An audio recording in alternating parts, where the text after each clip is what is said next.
어느 나라의 책이 고국에서 완전히 지워진 뒤 600년이 지나 이웃나라의 언어로 번역된 채 역수입되는 일이 있을 수 있을까요? 1700년대 후반, 중국의 학자들은 자국에서 구하지 못하는 한 권의 책을 읽기 위해 일본에서 건너온 판본을 손에 들어야 했습니다. 그 책의 이름은 전등신화. 본국에서 사대부에게 어울리지 않는다는 이유로 금서에 낙인이 찍혔던 귀신과 이계의 이야기들이었습니다. 더 기이한 사실은 따로 있습니다. 원래 40권으로 이루어졌다고 전해지는 이 책은 지금 이 순간 단 4권밖에 남아있지 않습니다. 나머지 36권은 어디로 사라진 걸까요? 누가, 언제, 무슨 이유로 그 이야기들을 지웠는지 오늘날까지도 아무도 명확히 답하지 못하고 있습니다. 이야기는 14세기 말 중국 명나라로 거슬러 올라갑니다. 1378년경, 구우라는 이름의 문인이 긴지필을 마무리했다고 전해집니다. 항주 출신으로 관직보다는 문학에 기댄 삶을 살았던 그가 남긴 이야기들은 당시 사람들이 공식적으로 입에 올리기 꺼려하던 세계를 정면으로 다루고 있었습니다. 전등신화에는 모두 21편의 이야기가 담겨 있었습니다. 저승을 떠도는 귀신, 인간과 이계를 넘나드는 금지된 사랑, 그리고 죽음과 욕망 사이에서 갈등하는 사람들의 이야기였죠. 제목의 전등은 등불을 전한다는 뜻으로 촛불을 꺼뜨리지 않고 이어가듯 그 이야기들도 대대로 전해지기를 바라는 마음이 담겼다고 해석됩니다. 처음에 이 책은 사람들 사이에서 은밀히 읽히며 필사본이 형태로 유통되었다고 알려져 있습니다. 귀신 이야기를 즐기는 것은 인간의 오래된 본능이었고 구우의 문체는 충분히 세련되어 있었습니다. 하지만 이 책이 더 넓은 세상으로 나가려는 순간 눈에 보이지 않는 벽이 기다리고 있었습니다. 명나라 조정은 전등신화에 불편한 시선을 거두지 않았습니다. 사대부가 읽어야 할 책은 따로 있었고 귀신과 이계를 소재로 한 이야기는 경박하고 음란하다는 평가를 받았다고 전해집니다. 결국 이 책은 공식적인 출판과 유통이 차단되었고 금서라는 낙인이 찍혔습니다. 그러나 금서라는 낙인은 책을 죽이지 못했습니다. 오히려 이 책은 국경을 넘었습니다. 15세기 조선에서 전등신화는 지식인 사회에 조용히 흘러들어왔고 그 영향은 생각보다 훨씬 깊은 곳까지 닿았습니다. 필사본이 형태로 전해졌을 것으로 추정되는 이 책은 조선의 문학 지형을 바꾸어 놓는 불씨가 되었습니다.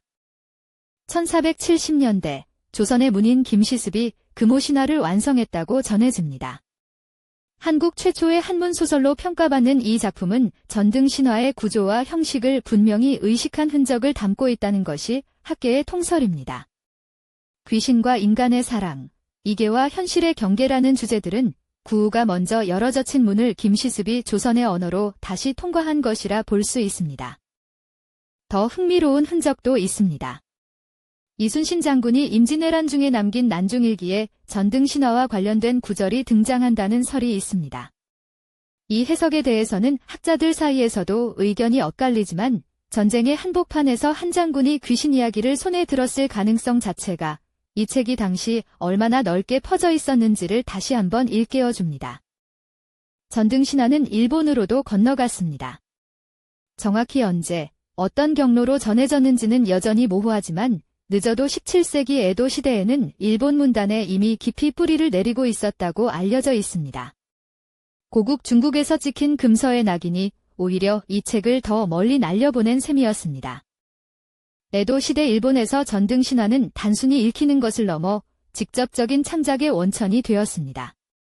우에다 아키나리의 우게스 이야기를 비롯해 여러 괴담 문학이 전등신화의 서사 구조를 적극적으로 흡수했다는 것이 문학사 연구의 공통된 평가입니다. 고국에서 잊혀져 가던 책이 타국의 문학 속에서 새 생명을 얻고 있었던 것입니다.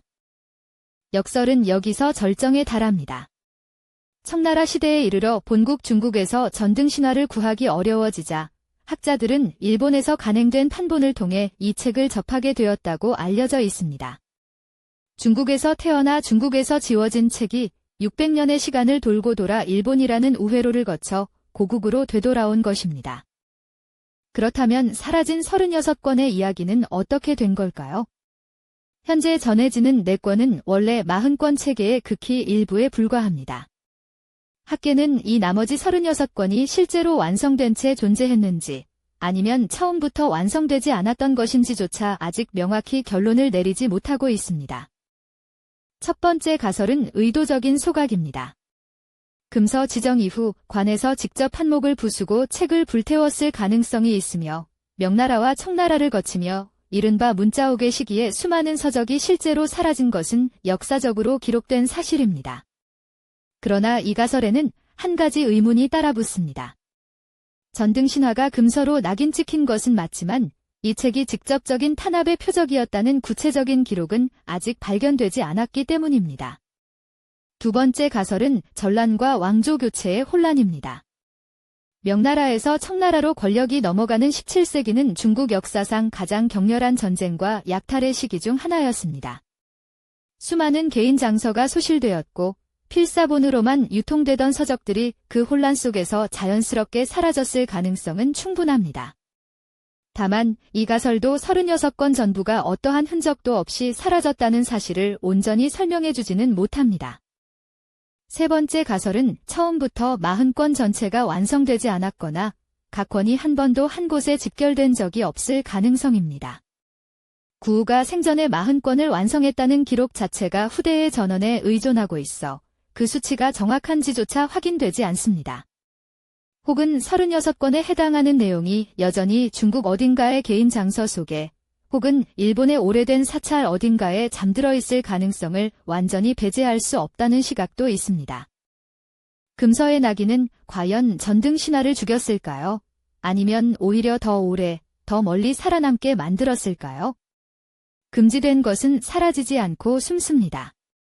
숨어서 국경을 넘고 바다를 건너고 낯선 언어 속으로 파고듭니다. 전등신화의 600년 여정은 검열이 얼마나 자주 스스로의 목적에 실패하는지를 조용히 증언하고 있습니다. 오늘날 우리에게 남겨진 것은 4권입니다.